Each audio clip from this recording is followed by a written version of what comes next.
Hello everyone, welcome to radiation physics. आज हम लोग पढ़ेंगे क्लास 12th की फिजिक्स का इंट्रोडक्शन। आज से हम लोग हर दिन एक लेक्चर अपलोड करेंगे जो ज़्यादा समय का नहीं रहेगा, मुश्किल से 20 से 30 मिनट का रहेगा और जिसमें हम इम्पोर्टेंट टॉपिक कवर करेंगे, लेकिन हम ये कोशिश करेंगे पूरा पूरा कवर किया जाए। तो सबसे पहले हम लोग बात करेंगे introduction of physics class 12th के लिए, ठीक है।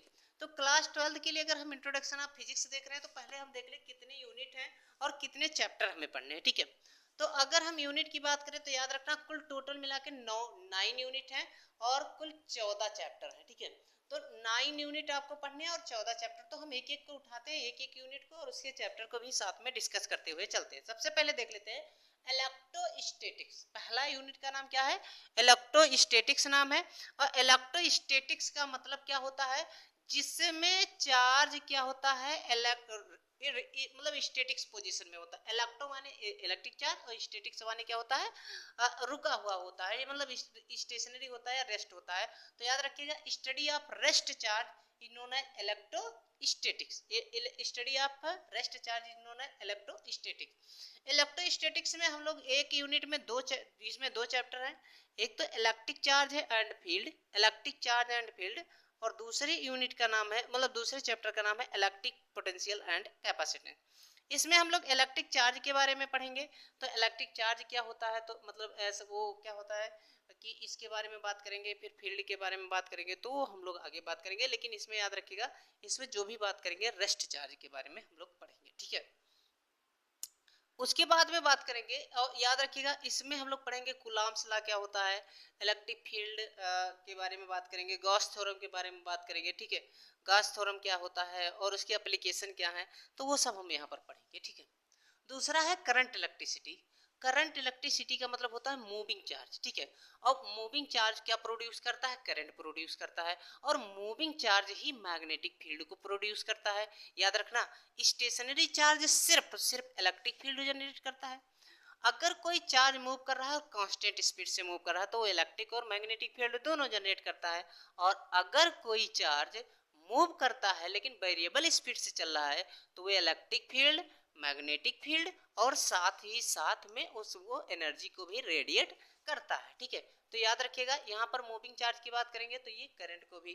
तो याद रखिएगा, ओरेस्टेड जो 1820 में अपना जो थ्योरी दिए थे, उन्होंने बताया था कि जो करंट कैरिंग कंडक्टर होता है वो मैग्नेट जनरेट करता है। क्या जनरेट करता है? मैग्नेट जनरेट करता है। उन्होंने अपने एक्सपेरिमेंट में बताया था, करंट कैरिंग कंडक्टर, ठीक है। तो हम लोग यहाँ पर बात करेंगे मैग्नेटिक इफेक्ट, उसके बाद में करंट इलेक्ट्रिसिटी के बाद में मैग्नेटिक इफेक्ट। मैग्नेटिक इफेक्ट इसमें हम ओरेस्टेड थ्योरम, मतलब ओरेस्टेड के एक्सपेरिमेंट पढ़ेंगे, बायो-सेवर्ट लॉ पढ़ेंगे, और हम लोग पढ़ेंगे इसमें एम्पियर सर्किटल लॉ पढ़ेंगे। फिर हम लोग पढ़ेंगे कि जो मैग्नेटिज्म है मतलब वो कितने टाइप के, मतलब कोई सब्सटेंस है मैग्नेटिक सब्सटेंस तो कितने टाइप के होते हैं, पैरा, डाई, फेरोमैग्नेटिक, उसके बारे में पढ़ेंगे। उसके कुछ प्रॉपर्टीज के बारे में भी पढ़ेंगे, ठीक है। और अर्थ मैग्नेटिज्म के बारे में भी हम लोग इसमें देखेंगे, ठीक है। तो याद रखिएगा ये मैग्नेट के बारे में। तो आप याद रखिएगा, कोई करंट कैरिंग कंडक्टर है तो वो याद रखिएगा वो मैग्नेट प्रोड्यूस करता है, या मूविंग चार्ज भी मैग्नेटिक फील्ड को जनरेट करते हैं। तो वो यहीं पर यहाँ पर बात करेंगे, ठीक है। इसमें हम लोग ये आपका देखो ध्यान से, पहला यूनिट हो गया, मतलब पहला चैप्टर, दूसरा चैप्टर, तीसरा चैप्टर करंट इलेक्ट्रिसिटी खुद है। और मैग्नेटिक इफेक्ट में आप दो चैप्टर पढ़ोगे। एक तो पढ़ोगे मैग्नेट जो मूविंग चार्ज एंड मैग्नेटिज्म पढ़ोगे, और चैप्टर 5 में पढ़ोगे मैग्नेटिज्म और ये मैटर, ये यूनिट 3 में, ठीक है। यूनिट 4 में पढ़ेंगे इलेक्ट्रोमैग्नेटिक इंडक्शन एंड एसी। अब इलेक्ट्रोमैग्नेटिक इंडक्शन क्या होता है, ठीक है। याद रखना, 1832 में फैराडे ने अपने एक्सपेरिमेंट के बेस पर यह बताया कि अगर हम लोग क्या करते हैं, कोई सर्किट है और उस सर्किट में मैग्नेटिक फ्लक्स में हम लोग क्या करते हैं, चेंजेस करते हैं। कोई सर्किट है तो उसमें हम मैग्नेटिक फ्लक्स में क्या करते हैं, चेंज। मैग्नेटिक फ्लक्स की मैं बात कर रहा हूँ। मैग्नेटिक फ्लक्स में अगर चेंज करते हो तो उसमें एक ईएमएफ जनरेट हो जाता है। क्या जनरेट हो जाता है? ईएमएफ, मतलब इलेक्ट्रोमोटिव फोर्स जनरेट हो जाता है। और अगर सर्किट क्लोज्ड है तो उसमें एक करंट भी जनरेट होता है।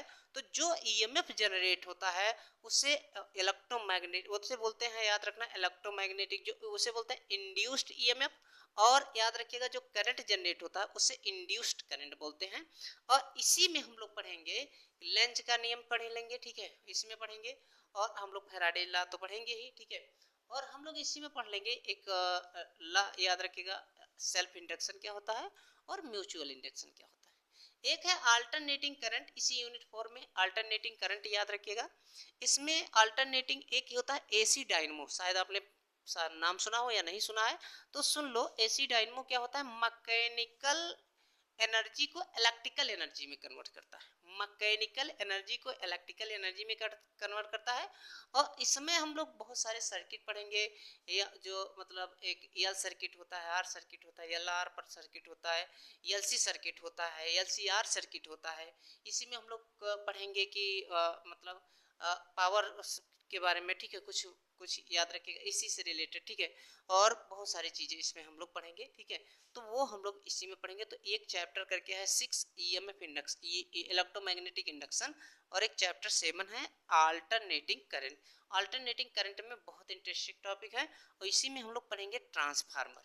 ट्रांसफार्मर आप जानते हो, ट्रांसफार्मर का सिंपल काम होता है कि हाई पोटेंशियल को, याद रखिएगा, हाई पोटेंशियल को लो पोटेंशियल में, या याद रखिएगा या हाई मतलब करंट को भी, उसका सिंपल काम होता है कि लो को हाई या हाई को लो में कन्वर्ट करना, ठीक है। मतलब वो, और वो सप्लायर का काम करता है, सिर्फ सप्लायर का काम करता है। और वो किसके ऊपर वर्क करता है, वो याद रखिएगा, वो करता है किसके प्रिंसिपल पर, म्यूचुअल इंडक्शन के प्रिंसिपल पर वर्क करता है। और वो याद रखिएगा वो मतलब एक स्टेप डाउन होता है और एक स्टेप अप ट्रांसफार्मर हो। तो स्टेप डाउन वाला क्या करता है, ज्यादा को कम कर देता है, और स्टेप डाउन वाला मतलब स्टेप अप वाला क्या कर देता है, कम को ज्यादा करता है। तो वो हम लोग बात कर लेंगे जब हम अल्टरनेटिंग करंट पढ़ेंगे। ये याद रखिएगा ये इलेक्ट्रोमैग्नेटिक वेव्स है, ठीक है। हाँ, इलेक्ट्रोमैग्नेटिक वेव्स की बात करते हैं, ठीक है। तो इलेक्ट्रोमैग्नेटिक वेव्स के बारे में अगर हम बात करें तो याद रखिएगा एक साइंटिस्ट थे, ठीक है, नाम सुना होगा मैक्सवेल। ये शायद 31 या 32 दोनों में, कभी कभी कहीं कहीं 31 लिखा रहता, कहीं कहीं 32 फैराडे वाले में, ठीक है। ये फैराडे के लिए बात करते हैं, ठीक है। और इसमें ओरेस्टेड की बात करें तो ओरेस्टेड 1820 में आए थे। और यहाँ पर बात करें तो याद रखिएगा 1865 में आए थे। याद रखिएगा एक साइंटिस्ट, एक मैथमेटिशियन जिनका नाम था मैक्सवेल, और उन्होंने बताया था कि अगर आप ये इलेक्ट्रोमैग्नेटिक वेव क्या होते हैं, तो इन्होंने बताया कि अगर आप इलेक्ट्रिक फील्ड को चेंज कर रहे हो टाइम मतलब टाइम के साथ में, मतलब टाइम बेरिंग अगर है, तो याद रखिएगा इलेक्ट्रिक फील्ड तो वो मैग्नेट को जनरेट करेगा। और अगर कोई मैग्नेटिक फील्ड है और वो याद रखिएगा, वो अगर टाइम याद रखना, ठीक है,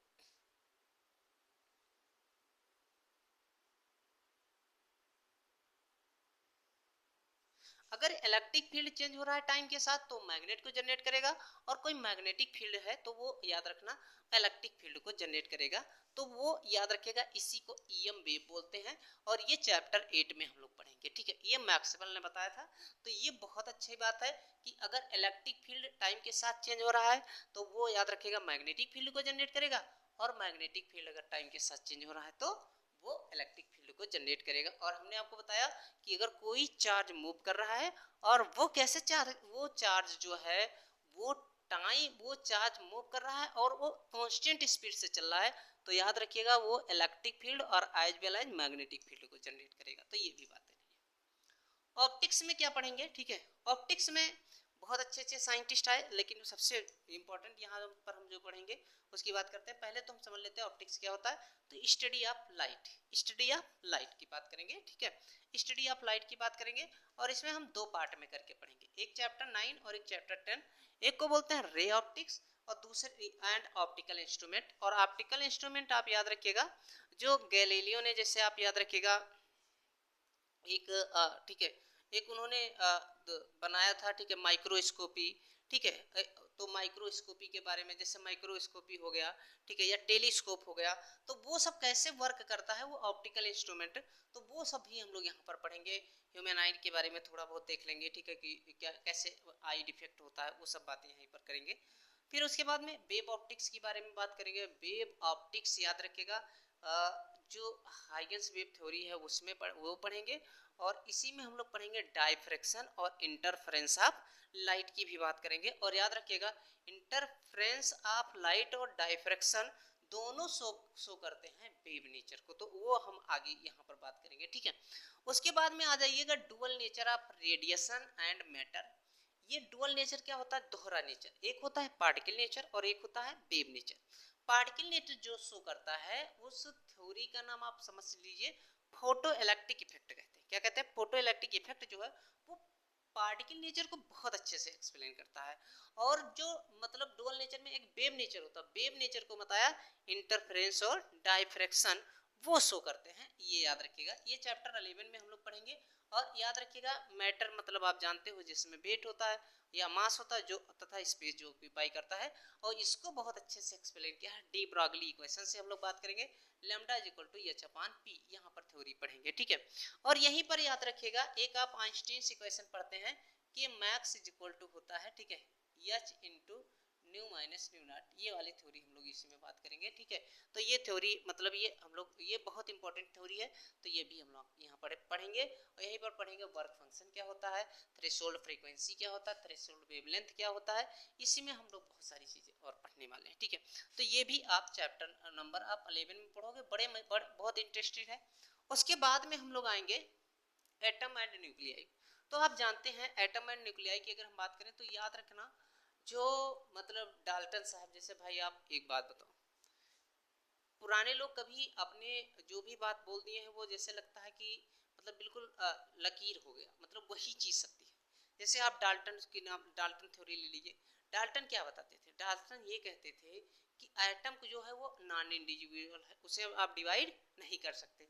लेकिन जब मॉडर्न थ्योरी आई, जैसे आप जे थॉमसन ने जब इलेक्ट्रॉन की डिस्कवरी की, रदरफोर्ड ने न्यूक्लियस की डिस्कवरी की, ऐसे आप याद रखिएगा चैडविक ने प्रोटॉन, तो ऐसे आप मतलब न्यूट्रॉन की डिस्कवरी की, तो आप देखोगे कि इन सभी साइंटिस्टों ने ये बताया कि क्या है, एटम भी डिवाइड मतलब एटम भी क्या है, डिविजुअल है, मतलब उसको आप डिवाइड कर सकते हैं और वो भी छोटे छोटे पार्टिकलों से मिलकर बना हुआ है, ठीक है। तो इसमें दो चैप्टर पढ़ेंगे, एक चैप्टर 12 और एक चैप्टर 13, ये यूनिट 8 में आता है। और याद रखना इसमें एक एटम है और एक है न्यूक्लियाई।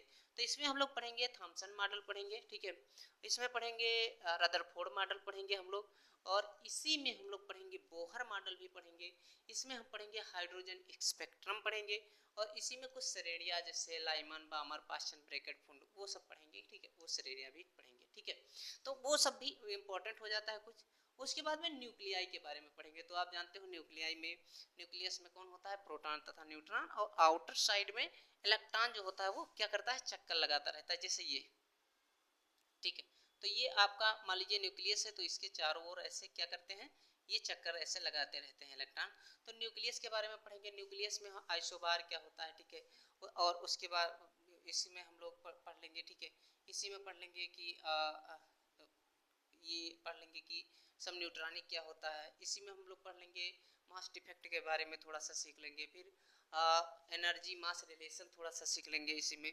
और ये सारी चीज़ें हम लोग न्यूक्लियाई के बारे में पढ़ लेंगे। और यहीं पर पढ़ेंगे न्यूक्लियर फिशन और न्यूक्लियर फ्यूजन की भी यहीं पर डिस्कस। आप एक बात जान लीजिए, जो न्यूक्लियर फिशन है या न्यूक्लियर फ्यूजन, आप लोग ये बताइए कि जो मतलब जो सन है, सन से जो एनर्जी रेडिएट होती है, एनर्जी जो निकलती है, वो किस प्रोसेस की वजह से, न्यूक्लियर फ्यूजन की न्यूक्लियर फिशन किसकी वजह से निकलती है, वो आपको बताना है। बहुत सारी एनर्जी रेडिएट करता है सन, ठीक है। उसके बाद में हम लोग पढ़ेंगे इलेक्ट्रॉनिक डिवाइस। इलेक्ट्रॉनिक डिवाइस में खास करके सेमीकंडक्टर के बारे में पढ़ेंगे। सेमीकंडक्टर क्या होता है, तो याद रखना सेमीकंडक्टर की जो कंडक्टिविटी होती है वो कंडक्टर से ज़्यादा मतलब कंडक्टर से कम और नॉन कंडक्टर या इंसुलेटर से ज़्यादा होती है। फिर उसके बाद में ये देख लेंगे कि सेमीकंडक्टर एक इंट्रिंसिक सेमीकंडक्टर होता है, एक एक्सट्रिंसिक सेमीकंडक्टर होता है। फिर पी टाइप सेमीकंडक्टर मतलब वही प्योर और नॉन प्योर की बात करेंगे। फिर कुछ इम्प्योरिटी मिला के फिर वो बनाएंगे, ठीक है। और यहाँ पर हम लोग एक चीज और देखेंगे, याद रखना, फिर हम लोग एक पी और एक एन को मिला के पी एन जंक्शन बनाएंगे, फिर एक एन पी जंक्शन। और एक याद रखिएगा आपको जो कुल मिला के पढ़ना है जो सिलेबस में, वो हाफ वेव रेक्टिफायर और फुल वेव रेक्टिफायर है। लेकिन हम लोग जब आगे और डिटेल में पढ़ेंगे तो हम लोग पढ़ लेंगे एक पीएनपी और एक एनपीएन ट्रांजिस्टर पढ़ेंगे, और एक हम लोग पढ़ेंगे गेट थोड़ा सा। तो गेट अपने सिलेबस में नहीं है 12th में, लेकिन हम लोगों को जब वही हम लोग डिटेल में पढ़ेंगे जेई और उसके लिए, तो वो थोड़ा सा और अच्छे से एक्सप्लेन कर लेंगे, ठीक है। तो ये ओवरऑल ये 14 चैप्टर हैं और 9 याद रखना 9 यूनिट है। तो ये हम लोगों को इतना पढ़ना है, ठीक है। अब हम लोग पहले चैप्टर की तरफ पढ़ते हैं, ठीक है। पहले चैप्टर की ओर आते हैं।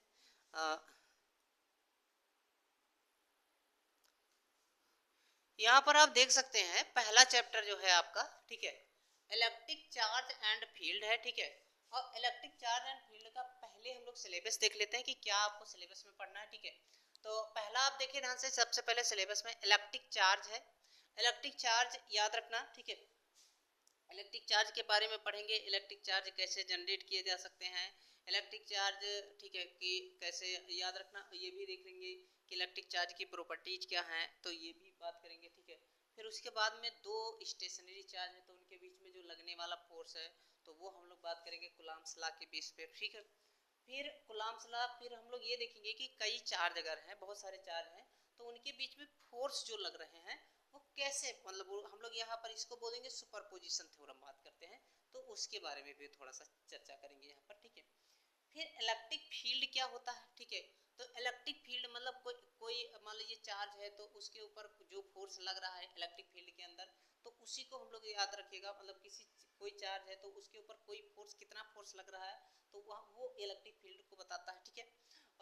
और ये याद रखिएगा electric field due to a point charge, तो यहाँ पर जो बात करना है यहाँ कूलम्ब्स लॉ, तो ये याद रखिएगा, F इज इक्वल टू आप पढ़ोगे कि K इंटू Q1 Q2 अपान R स्क्वायर, ये थ्योरम हम लोग यहाँ पर पढ़ेंगे, ये formula.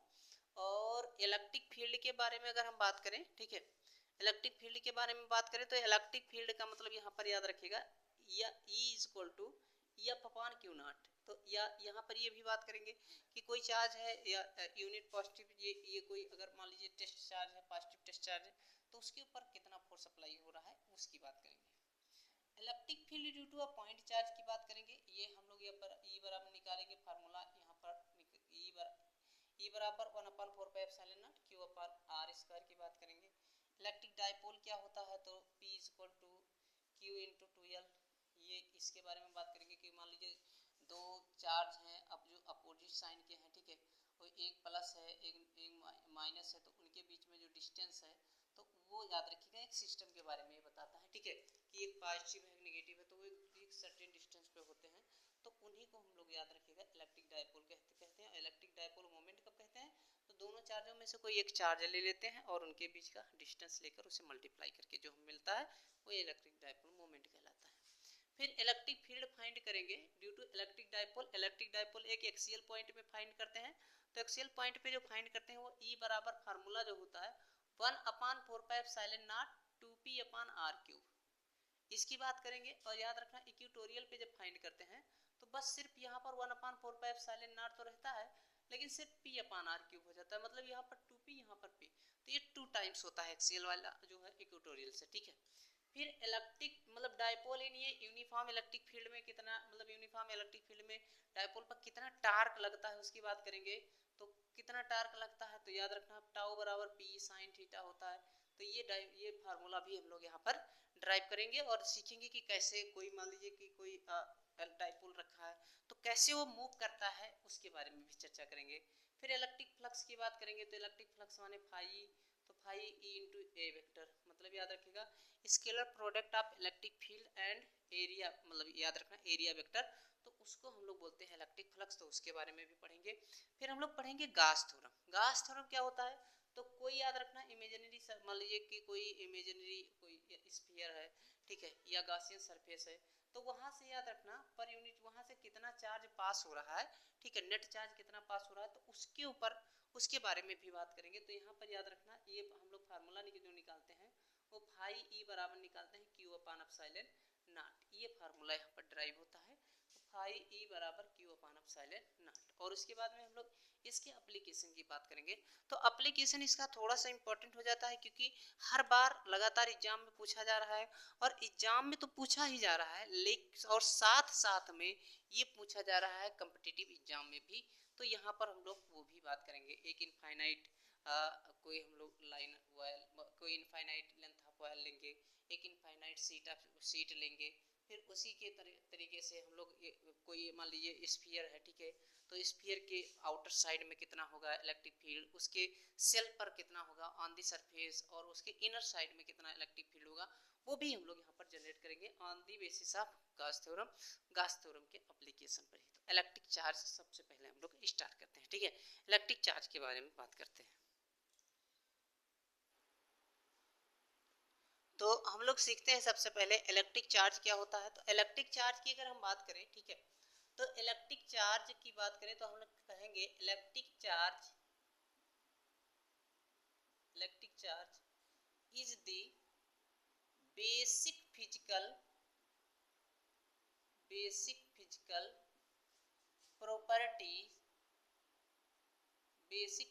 property of matter that causes it experience a force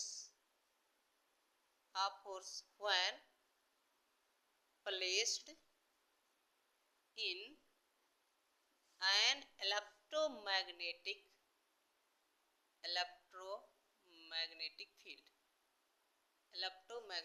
field। जब किसी, याद रखना इलेक्ट्रोमैग्नेटिक फील्ड, ठीक है। इलेक्ट्रिक चार्ज को हमेशा याद रखना, इसे क्यू से रिप्रेजेंट किया जाता है। बहुत लोग इसे स्मॉल क्यू से लिखते हैं, बहुत लोग इसे कैपिटल क्यू से लिखते हैं। इलेक्ट्रोमैग्नेटिक फील्ड का मतलब होता है electric field as well as magnetic field. और याद रखना, मैंने बताया था मैक्सवेल ने कहा था कि अगर टाइम के साथ इलेक्ट्रिक फील्ड में चेंज हो रहा है तो मैग्नेटिक फील्ड बताएगा, और मैग्नेटिक फील्ड में चेंज हो रहा है तो इलेक्ट्रिक फील्ड में। याद रखना, जो चार्ज है वो कैसी क्वांटिटी है, वो स्केलर क्वांटिटी है। कैसी क्वांटिटी है, स्केलर क्वांटिटी है। और याद रखना हमेशा एक चीज और याद रखना, स्केलर क्वांटिटी है। और इलेक्ट्रिक चीज मतलब इलेक्ट्रिक चार्ज की जो यूनिट होती है वो कूलाम होती है। हम आगे बात करेंगे, लेकिन अभी हम थोड़ा सा पहले ही आपको बता दें, ठीक है, ये सब ठीक है, ये जो आपका इलेक्ट्रिक चार्ज है उसके बारे में, ठीक है। तो इलेक्ट्रिक चार्ज कुछ नहीं है, बस ये बेसिक फिजिकल प्रॉपर्टी होती है मैटर की, और इसकी वजह से ही इसे फोर्स मतलब एक्सपीरियंस होता है, जिससे आप याद रखिएगा जब इलेक्ट्रिक फील्ड या मैग्नेटिक फील्ड में इसे रखा जाता है, ठीक है। अब अगर बात करें इसे क्यू का या कैपिटल क्यू से रिप्रेजेंट किया जाता है, स्केलर क्वांटिटी होती है, और इसकी यूनिट जो होती है वो कूलाम होती है, ठीक है। अब अगर इतनी बात आपको समझ में आ गई है, तो हम लोग सीख लेते हैं थोड़ा सा लगे हाथ कि जो चार्ज होते हैं वो कितने टाइप के होते हैं, ठीक है। चार्ज कितने टाइप के होते हैं, तो अगर हम लोग बात करें इलेक्ट्रिक चार्ज के टाइप की, इलेक्ट्रिक चार्ज, ठीक है, के टाइप की बात करें, ठीक है,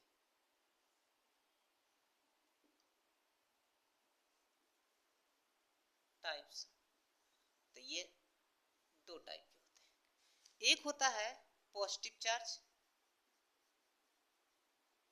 और एक होता है नेगेटिव चार्ज। पॉजिटिव चार्ज और नेगेटिव चार्ज, ये कैसे होता है पॉजिटिव चार्ज जी? फर्स्ट हम लोग बात करें पॉजिटिव चार्ज क्या होता है। Positive charge,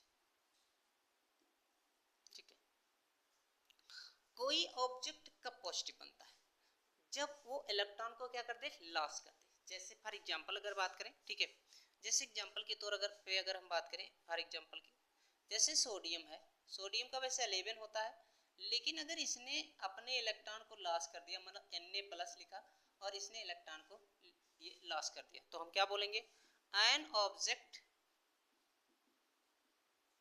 becomes positive when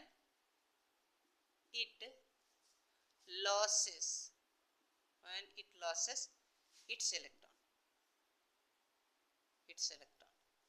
अगर कोई ऑब्जेक्ट या कोई मैटर या कुछ भी या कोई एलिमेंट है, तो वो कब पॉजिटिव बनेगा, जब वो इलेक्ट्रॉन को क्या कर देता है, लॉस कर देता है, याद रखना।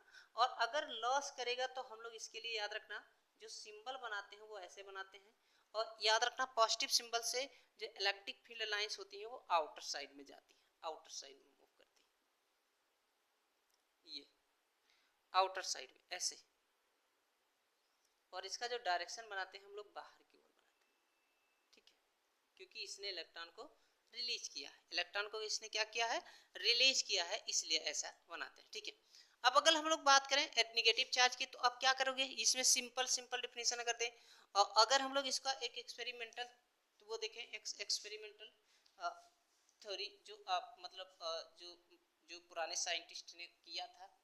जैसे यहाँ पर अगर हम लोग लें एक ग्लास राड लें और ग्लास राड को एक हॉरिजॉन्टल सस्पेंड कर दें, ठीक है, किससे रब्ड करके, ये ग्लास राड है, ठीक है, और ऐसे एक दूसरा ग्लास राड लिया जाए, याद रखिए ये सस्पेंड कर दिया गया है, स्ट्रॉन्ग बेस है, और ये थ्रेड है, ये थ्रेड है और ये ग्लास राड है,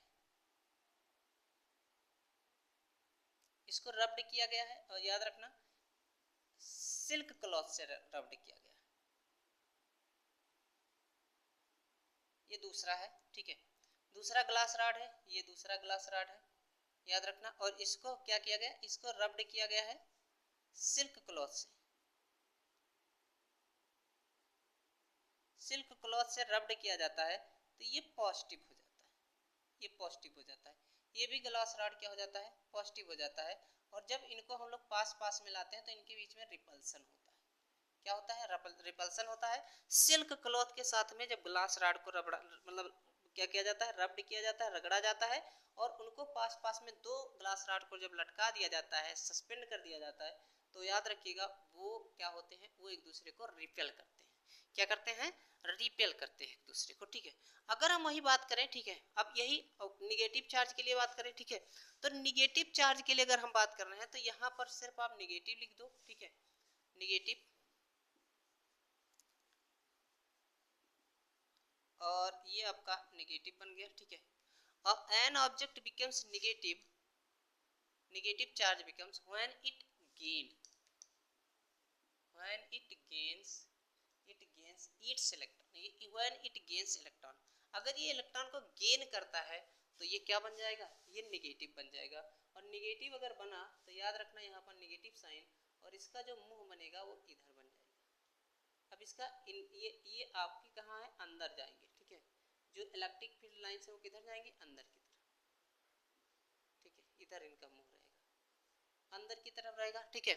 अब यहाँ पर बस ग्लास राड की जगह पे हम लोग कर दें, ठीक है, ग्लास राड की जगह पे हम लोग रबर की राड कर दें, रबर की राड कर दें यहाँ पर, ठीक है, रबर की राड कर दें, और यहाँ पर सिल्क के जगह पे लिख लो फर, ठीक है, फर के साथ अगर रगड़ा जाता है इसको तो ये निगेटिव चार्ज हो जाता है, क्या बन जाता है, निगेटिव चार्ज बन जाता है।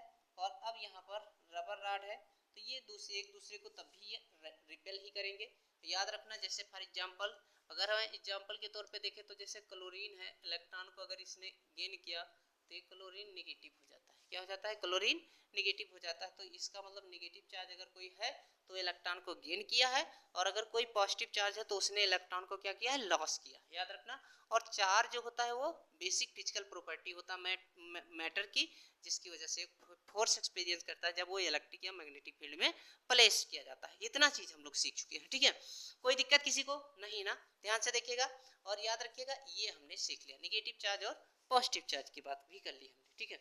अब हम लोग सीख लेते हैं, याद रखना एक चीज क्या, कि अगर हम लोग यहाँ पर देखें